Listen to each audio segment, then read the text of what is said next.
नाजरीन अस्सलाम वालेकुम। IND टुडे न्यूज़ में आपका खैर मकदम करते हैं। आइए देखते हैं ये तफसीलात।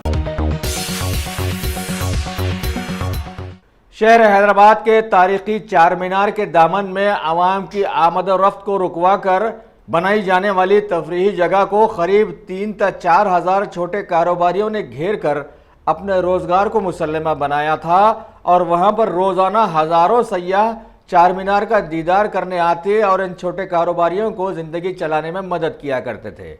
लेकिन कोरोना वायरस की दहशत के सबब अब इनकी तादाद घटकर नहीं के बराबर रह गई है।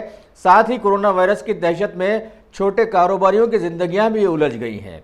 गुलजार हाउस इलाके के अतरियात के कारोबारी जाकिर हुसैन ने बतलाया कि बीमारी के खौफ ने बड़ा असर दिखाया है, लिहाजा पिछले 2 दिनों से अचानक सयाहों की तादाद घट कर रह गई है।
Ghazi kidney centre and multi speciality hospital गुर्दे और बवासीर के इलाज का 40 साल मशहूर हॉस्पिटल, जहां हजारों पेशेंट्स क्योर हो चुके हैं। Doctor Husaini international national award winner और दूसरे डॉक्टर्स और लेडी डॉक्टर्स की जेर खिदमत गुर्दे के तमाम अमराज का मुकम्मल ट्रीटमेंट किया जा रहा है। गुर्दे फेल हो चुके हों, डायलिसिस करवा रहे हों, याद रखिए डायलिसिस कोई इलाज नहीं, इससे 1% भी गुर्दे रिकवर नहीं होते। हाँ, डायलिसिस टेम्पररी रिलीफ दे सकता है, लेकिन हमारे ट्रीटमेंट से गुर्दे फिर से फंक्शन में आ सकते हैं। गुर्दे श्रिंक हो गए हों या सिस्ट हो, गुर्दे की पथरी हो, कैसी भी गुर्दे की तकलीफ हो या पाइल्स यानी बवासीर, चाहे ब्लीडिंग हो या कोम, बगैर ऑपरेशन मुकम्मल क्योर ट्रीटमेंट का एक ही centre, Ghazi kidney centre, DLRL main road, opposite Vikas high school, Chandrayangutta, Hyderabad. Cell 9966930824 या 9391326261।